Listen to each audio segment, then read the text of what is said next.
Here's a look at a kind of unusual situation. This is Thrinax radiata, and about maybe 9 to 11 years ago I planted it in the ground. It was given to me by a neighbor, and it was in what would be somewhere between a 3 and a 7 gallon ornamental pot, like not a commercial pot, but just a plant pot that's decorative or whatever.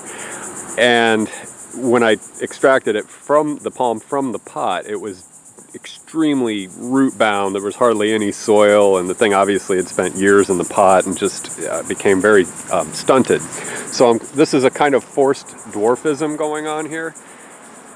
Again, 9 to 11 years ago, put in the ground, and you can see that the size of the leaves. I wish I have a thatch palm over my yard. I should have cut a leaf off and shown you a comparison, but these are probably about 40 to 50% smaller, or 60% the size that they should be. Maybe that's a better way to say it.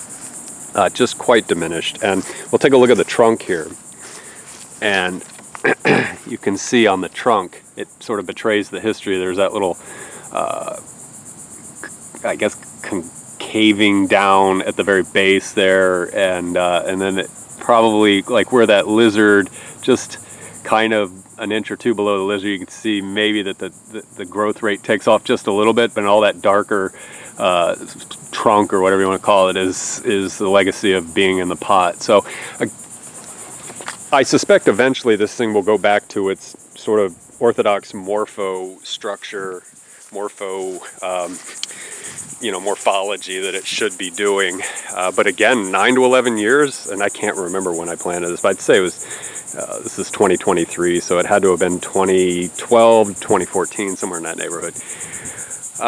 Just still staying very dwarfy, which is kind of cool. If you could maybe raise them this way, you could put them into smaller properties or whatever. So anyway, I just thought this was worth showing, and you can see there's a lot of congestion up here in the crown too. So it's trying to figure itself out in that regard too. You see the diminished petioles coming out, and they do stretch out a little bit. But anyway, Thrinax radiata, forced dwarfism, almost like a bonsai thing going on here. So obviously you can't top work this for bonsai, but the roots were definitely, by way of constriction and abuse and all that kind of neglect or whatever, did what it did. So hopefully that was an interesting video. I'm trying to do more palm content. I've been doing a lot of natives and weeds and stuff lately, so I'm trying to get you guys a couple of palm things. I will be going down to South Florida.